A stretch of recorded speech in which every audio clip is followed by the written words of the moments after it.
Assalamualaikum warahmatullahi wabarakatuh. Alhamdulillahirrabbilalamin wassalatu wassalamu ala ashrafil anbiya wal mursalin nabiyina Muhammadin wa ala alihi wa sahbihi ajma'in. Rabbi shrah li sadri wa yassir li amri wahlul 'uqdatam min lisani yafqahu qawli. Alhamdulillah, hari ini kita diberi kesempatan untuk merasai hari ke-16 berpuasa di bulan Ramadan. Apa khabar sahabat-sahabat di luar sana? Apa khabar puasa kita? Okey. Apa khabar kita punya ibadah tarawih? Bagaimana kita punya tadarus kita? Apa performance kita setelah hampir separuh kita tinggalkan bulan Ramadan ni?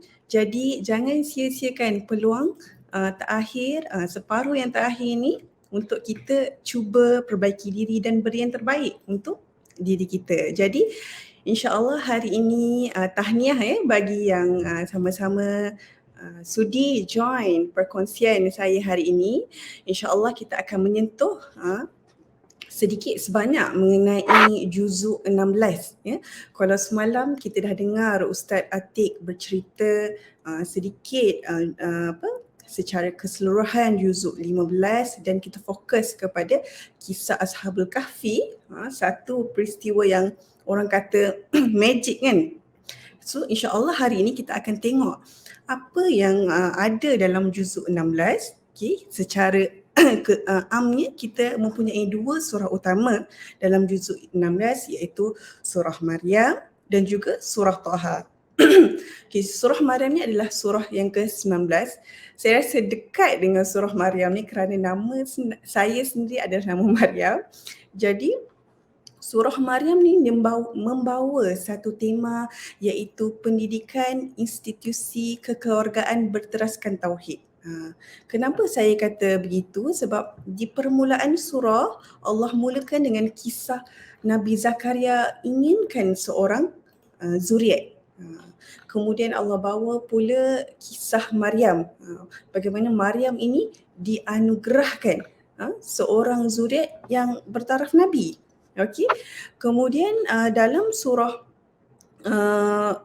Taha, surah yang seterusnya, dia membawa tema yang tema yang lain. Kalau tadi tema pendidikan, sekarang tema kedamaian jiwa bersama Al-Quran. Kenapa kita katakan tema kedamaian jiwa? Sebab di sini Allah membawakan satu kisah di mana Nabi Musa diberi peluang untuk berbicara bersama Allah di Bukit Tursina. Kiranya peluang untuk berdating kan. So bila kita dating, bila kita dapat bersama kekasih yang kita sayang, kita akan rasa kedamaian jiwa. Jadi di dalam surah Taha ni, kalau kita nak cari kedamaian jiwa ni, kita cuba baca surah Taha. Cuba gali maksudnya kan. Okay. Tapi kerana dalam juzuk 16 ni dia punya ibrahnya terlalu panjang, kalau kita nak cuba ceritakan secara detail setiap kisah-kisah ni akan mengambil masa yang panjang. Jadi saya pilih hari ni untuk kita fokus pada bahagian pertama surah Maryam, awal sekali di mana Allah membawakan kisah Nabi Zakaria. Okey. Kalau mungkin ada yang ingat kisah Nabi Zakaria, mungkin ada yang macam Nabi Zakaria kita teringat lagu 25 Rasul tu. Jadi apa kata kita ulang kaji sama-sama, kita ingatkan balik apa pengajaran yang Allah cuba sampaikan melalui baginda Nabi Zakaria ni. Adalah yang pertama berkenaan doa. Jadi kita nak tahu tips-tips doa makbul. Di bulan Ramadan yang penuh mulia ini, memang Allah sangat galakkan kita untuk memperbanyakkan doa. Tapi apa kaedah ataupun cara terbaik untuk kita menyatakan keinginan dan kemahuan kita terhadap Allah yang Maha mendengar ni kan. Jadi bagi siapa yang ada Al-Quran, boleh buka Al-Quran, kita cuba telusuri sama-sama. Sikit je hari ni, tak lama perkongsian kita. Kita buka surah Maryam. Surah Maryam surah ke-19, muka surat 305. Kita tengok di situ, Bismillahirrahmanirrahim. Kaf ha ya ain sad. Dzikru rahmati rabbika abdahu Zakaria. Okay. Kisah ini dimulakan dengan rahmat Tuhanmu kepada seorang hamba yang bernama Zakaria. Masya Allah, tabarakallah. Sangat seronok tu bila seorang hamba diseru oleh Allah dalam kitab suci Al-Quran. Jadi Allah kata, Allah highlightkan pada kita, Allah nak mulakan surah Maryam, nama orang lain, tapi Allah nak mulakan dengan kisah Nabi Zakaria. Okay. إذ نادى ربه نداء خفيا. Ketika mana baginda Nabi Zakaria berdoa dengan Tuhannya dengan suara yang lembut, lemah lembut. Ini kaedah pertama yang kita kena highlightkan. Apabila kita nak berdoa, kita ambil cara Nabi Zakaria berdoa. Nabi Zakaria berdoa dengan suara yang sangat perlahan-lahan. Apabila kita berdoa, kita kena tone down kita punya suara. Supaya kenapa kita nak kena tone down? Bila kita bersuara dengan suara yang perlahan, kita akan lebih khusyuk dalam doa kita. Dan Allah sangat-sangat galakkan apabila kita bangun malam, di 1/3 malam tu, kita berdiri, kita dirikan solat dan kemudian kita berdoa.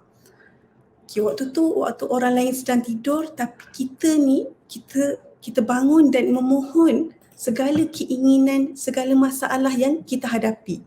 Orang akan susah untuk bangun malam kalau dia tak ada satu drive kan, dia tak ada satu keinginan. Tapi kalau Allah jatuhkan, Allah bagikan dia satu masalah yang besar yang rasa macam this is the end of the world, kita insya-Allah akan boleh bangun, kita akan ada kekuatan untuk bangun, menangis, meminta pertolongan daripada Allah. Kan, dengan suara yang perlahan, kita mengalirkan air mata, kita memohon keampunan, kita memohon pertolongan daripada Allah. Jadi itu kaedah yang pertama, kita cuba bangun malam ataupun kita berdoa dengan suara yang perlahan-lahan. Sebab di 1/3 malam ini Allah turun ke langit dunia untuk mendengar mana hamba-hamba ni yang merintih. Aku nak kabulkan doanya. Jadi kalau orang yang bijak, dia akan ambil peluang untuk berdoa pada waktu yang paling terbaik. Itu yang pertama. Kemudian ayat seterusnya, ayat yang keempat. Qala rabbi inni wahana al-'azmu minni washta'ala ar-ra'su shayba wa lam akun bidu'aika rabbi syaqiyya. Nabi Zakaria berkata lagi, Ya Tuhanku, sesungguhnya tulangku telah lemah dan kepalaku telah dipenuhi uban dan aku belum pernah kecewa dalam berdoa kepadamu, Ya Allah. Kaedah kedua yang Nabi Zakaria nak tunjukkan kepada kita apabila kita berdoa, kita kena nyatakan kelemahan kita dulu. Nabi Zakaria highlight, Nabi Zakaria tunjukkan kepada kita, Ya Allah, aku ni dah sangat tua, aku dah tak larat, tulang aku dah lemah. Kepala ni dah penuh dengan uban, dah penuh dengan rambut-rambut yang putih. Tapi aku tak pernah kecewa. Tak pernah kecewa dengan doa-doa yang telah diberdoa sebelum ni. Okay. Maksudnya, sebelum ni Allah dah banyak makbulkan doa-doa Nabi Zakaria. Apa salahnya untuk dia terus berdoa memohon satu keinginan yang satu ini? So di sini kita boleh ambil pengajaran. Yang pertama tadi kita kata berdoa dengan suara yang perlahan. Kemudian yang kedua, kita kena menyatakan kelemahan kita. Kita ambil contoh, kalau contohlah seorang asnaf kan, fakir ataupun miskin, dia nak pergi pejabat zakat. Dia mesti akan menunjukkan yang dia ni seorang yang lemah, seorang yang memang tak mampu, yang memerlukan pertolongan. Jadi orang zakat tu mungkin dia akan tengok dan dia rasa betul lah dia ni memang layak kan, memang sangat memerlukan, lepas dikaji latar belakang apa semua. Kita tak akan pergi dengan rasa sombong ataupun bongkak untuk meminta sesuatu. Jadi sebab tu bila kita nak berdoa, kaedahnya kita nyatakan dulu keburukan kita, kelemahan kita, kekurangan kita. Kita bukannya perlu nak dalam Islam ni sangat istimewa. Kita tak perlu nak tunjuk kat social media, kita kata aku ni buat salah macam ni. Allah sangat suka kita tutup aib kita. Kita hanya mengadu pada dia. Jadi sebelum kita memulakan doa, apa kata kita ceritakan segala kelemahan kita, segala kekurangan kita, apa yang kita perlukan bantuan untuk kita dapatkan daripada Allah Subhanahu Wa Taala. Kemudian Ayat yang seterusnya, wa inni khiftul mawaliya min warai wa kanat imraati aqira fahab li min ladunka waliya. Setelah Nabi Zakaria nyatakan kelemahan, okay, kat sini Nabi Zakaria menyebut dan sungguh baru dinyatakan apa objektif di doa. Aku khawatir terhadap kerabatku sepeninggalanku. Dia risau apa jadi dengan kaum Bani Israel ni apabila Nabi Zakaria dah tak ada di bumi ni. Apa akan berlaku pada kaum Bani Israel ni? Apa akan berlaku pada dakwah dia? Padahal isteriku seorang yang mandul. Masya Allah. Maka anugerahilah aku seorang anak dari sisimu. Atas segala halangan yang Nabi Zakaria ada, untuk dia nak minta seorang anak. Okey, tapi isterinya mandul. Adakah itu bertentangan? Kan? Dengan dia yang tua, isteri yang mandul, tapi dia masih minta pada Allah untuk dapatkan seorang pewaris supaya dapat mewarisi kenabiannya. Yarithuni wa yarithu min ali Yaqub waj'alhu rabbi radiyya. Dekat sini kita boleh ambil pengajaran, okey, apabila kita nak berdoa, kita kaitkan doa tu bukan sahaja untuk kebaikan di dunia, tapi kebaikan di akhirat. Kalau kat sini Nabi Zakaria kata, apa tujuan dia nak seorang pewaris? Yarithuni wa yarithu min ali Yaqub. Yang akan mewarisi dakwah, tugas dakwah aku ni. Aku nak seorang pewaris kenabian. Aku nak orang yang akan meneruskan dakwah. Dia bukan saja-saja nak anak untuk mewarisi harta. Bukan saja-saja nak anak untuk macam seronok-seronok tengok baby. Tapi untuk mewarisi dakwah dia tu. Dia risau sangat siapa yang akan mewarisi. Jadi dia mohon pada Allah untuk kebaikan, bukan sekadar di dunia tapi kebaikan di akhirat.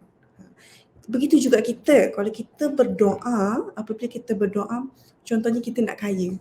Ya Allah ya Tuhanku, murahkanlah rezeki aku, mewahkanlah rezeki aku, bukakanlah rezeki seluas pintu langit. Okay? Untuk apa? Untuk sekadar jadi kaya, kita rasa cukup keperluan keluarga kita. Tidak. Untuk aku memberi lebih kepada orang lain. Supaya aku dapat memberi lebih pada orang lain. Kita doa supaya Allah ni, walaupun kita belum rasa kita kaya, tapi kita cukup untuk memberi pada orang lain. Tak perlu kaya untuk memberi. Okey? Kita doa pada Allah, ya Allah ya Tuhanku, kurniakanlah aku anak yang soleh-solehah, suri penyejuk mata, yang mendengar kata. Apa tujuan kita nak doa? Supaya kita dapat anak-anak yang soleh-solehah, supaya menjadi pejuang agama. Kita kaitkan kebaikan di dunia dengan kebaikan di akhirat. Okey? Jadi Rabbana atina fid dunya hasanah wa fil akhirati hasanah. Bukan setakat kebaikan di dunia tetapi juga kebaikan di akhirat. Seterusnya ayat ke-7, ya Zakaria. Allah jawab terus apabila Nabi Zakaria berdoa. Ya Zakaria, Allah seru namanya. Inna nubashshiruka bi ghulamin ismuhu Yahya lam naj'al lahu min qablu samiyya. Wahai Zakaria, kami memberi kabar gembira kepadamu dengan seorang anak lelaki yang bernama Yahya, yang belum pernah kami berikan nama sepertinya sebelum itu. Dekat dunia ni tak pernah ada seorang bayi yang dinamakan Yahya. Kami hadiahkan buat kamu. Masya Allah, tabarakar rahman. Allah jawab doa Nabi Zakaria. Kemudian Nabi Zakaria jawab balik kepada Allah. Qala rabbi anna yakunu li ghulam wa kanat imraati aqira wa qad balaghtu minal kibari atiyya. Ya Tuhanku, bagaimana aku akan mempunyai anak? Okey, sedangkan isteriku seorang yang mandul dan aku sendiri seorang yang sudah sangat lanjut usia. Cuba kita bayangkan atuk kita yang dah sangat tua tu tiba-tiba dapat seorang bayi. Dan seorang perempuan yang mandul, okay, macam mana? Pada zaman dulu tak ada rawatan kesuburan yang macam zaman sekarang kita ada IVF kan, kita ada macam-macam. Tapi pada zaman tu macam mana nak berubat untuk seorang wanita yang mandul ni dapat anak? Qala kadzalika qala rabbuka huwa alayya hayyin wa qad khalaqtuka min qablu wa lam taku syai'a. Demikianlah. Okay, Allah jawab balik Nabi Zakaria tanya, ni betul ke? Terkejut kan? Untuk seorang yang walaupun dia berdoa, bila Allah makbulkan, dia sendiri terkejut. Okey? Allah kata, demikianlah hal itu mudah bagiku. Okey? Sungguh sebelumnya engkau telah aku ciptakan sebelum itu, padahal engkau belum wujud sama sekali. Allah kata, cuba tengok diri kau Nabi Zakaria. Sebelum ni kau ada tak? Kau tak ada dan aku wujudkan kau. Masya Allah. Nabi Zakaria tu tersentak waktu tu kan. Bila Allah sebut macam tu, lah. Dia bukan tak percaya tapi dia terkejut kan? Dia terkejut dengan berita yang selama ni dia berdoa kan. Qala rabbi ij'al li ayah. Qala ayatuka alla tukalliman nasa thalatha layalin sawiyah. Nabi Zakaria berkata, berikanlah aku tanda. Okay, tanda-tanda tanda. Okay, kenapa Nabi Zakaria nak tanda?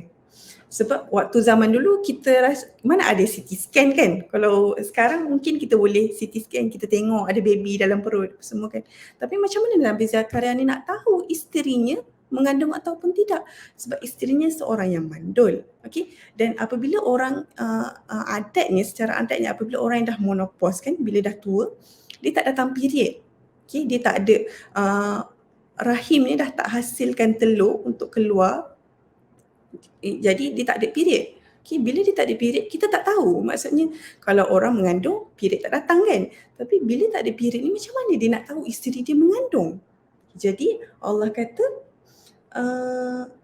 tandanya engkau tidak akan dapat bercakap-cakap dengan manusia selama 3 malam padahal engkau sihat. Masya Allah. Okay. Tiba-tiba Nabi Zakaria ni jadi bisu, tak dapat bercakap-cakap. Okay. Dan akhir sekali muka surat yang pertama ni, fakharaja ala qaumi minal mihrab faauha ilaihim an sabbihu bukratan wa ashiyya. Maka dia keluar dari mihrab menuju kaumnya, lalu Nabi Zakaria memberi isyarat kepada mereka, bertasbihlah kamu pada waktu pagi dan petang. Disebabkan dia tidak dapat berkata-kata, maka Nabi Zakaria keluar jumpa kaumnya dan beri isyarat untuk bertasbih pada waktu pagi dan petang. Itulah secara ringkasnya kisah Nabi Zakaria alaihi salam. Macam mana di sini kita highlight kan bagaimana cara Nabi Zakaria berdoa. Kita kena faham. Yang pertama, kita cuba doa secara suara yang perlahan-lahan. Yang kedua, kita tunjukkan kelemahan kita sebagai hamba. Sebelum kita nak beritahu apa yang kita nak tu, kita tunjukkan dulu kehinaan diri ini, kebodohan diri ini, kekurangan diri ini. Dan kemudian kita nyatakan tujuan kita berdoa. Bila kita dah nyatakan tujuan kita berdoa, kita bukan terhenti setakat itu saja, tapi kita kaitkan. Kenapa kita berdoa ni? Apa kebaikan yang kita minta di dunia ni, kita kaitkan dengan akhirat. Sebab kita apa-apa yang berlaku di dunia ni hanyalah bekalan untuk menuju ke negeri akhirat. Okay, dan yang terakhir sekali, kita boleh bertawassul dengan amal-amal baik yang kita buat. Mungkin kita bila waktu berdoa tu kita ceritakan pada Allah kan, ya Allah ya Tuhanku, aku dah cuba bermujahadah dalam ibadah sekian. Kau kabulkanlah permintaan aku. Tidak salah untuk kita bertawassul dengan amal-amal baik. Jadi di kesempatan ini kita dah dalam bulan yang penuh keberkatan, dalam bulan yang penuh mulia, jangan kita lepaskan peluang. Kita ambil peluang.